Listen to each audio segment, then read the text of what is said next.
పేరు పద్మావతి. నేను చాలా వంటలు చేస్తూ ఉంటాను, మంచి మంచి రుచికరంగా చేస్తూ ఉంటాను. ఇవాళ ఒక రెసిపీ చూపిద్దాం అనుకుంటున్నాను మీకు.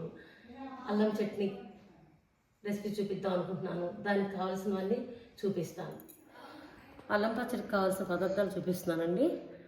మిరపకాయలు, పచ్చిమిరపకాయలు, అల్లం, బెల్లం, చింతపండు రసం, 2 స్పూన్లు మెంతులు, 2 స్పూన్లు ఆవాలు, 3 స్పూన్లు మినపప్పు, 1 స్పూన్ జీలకర్ర, తగినంత నూనె. ఇవన్నీ కావాల్సిన పదార్థాలు చేయటం చూపిస్తాను. స్టవ్ ఆన్ చేసి నూనె వేసుకోవాలండి. కొంచెం మినపప్పు,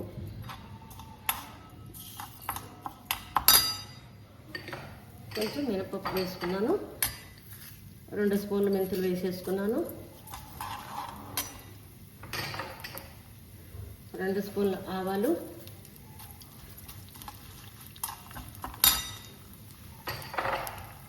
1 స్పూన్ జీలకర్ర. ఇది వేగాలి,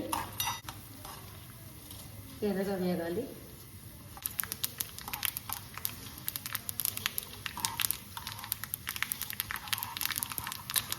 మిరపకాయలు వేసుకోవాలి.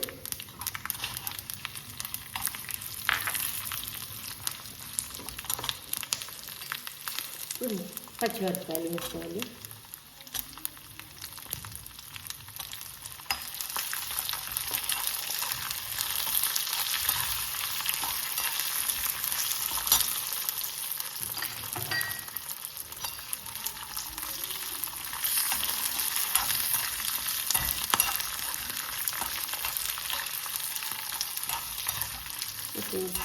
తగినంత ఉప్పు వేసుకొని గ్రైండ్ చేసుకోవాలండి. ఇది తీసి పక్కన పెట్టుకోవాలండి. కొంచెం నూనె వేసుకొని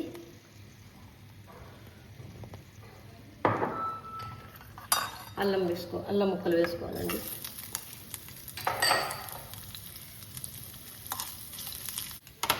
ఇప్పుడు తగినంత చింతపండు వేసేసుకొని ఉప్పు వేసుకొని గ్రైండ్ చేసుకోవటమేనండి. ఉప్పు, చింతపండు, బెల్లం వేసి గ్రైండ్ చేశానండి. స్టవ్ ఆన్ చేస్తున్నాను. కొంచెం నూనె వేసుకొని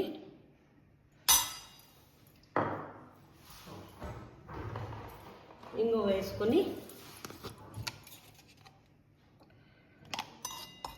కరివేపాకు కూడా వేస్తున్నానండి.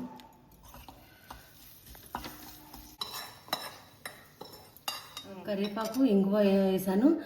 టేస్ట్ బాగుంటుంది, వాసన బాగుంటుందని వేసానండి. మీరు కూడా చేసుకుని టేస్ట్ చేసుకుని నాకు చెప్పండి. ఓకే అండి, బాయ్ అండి.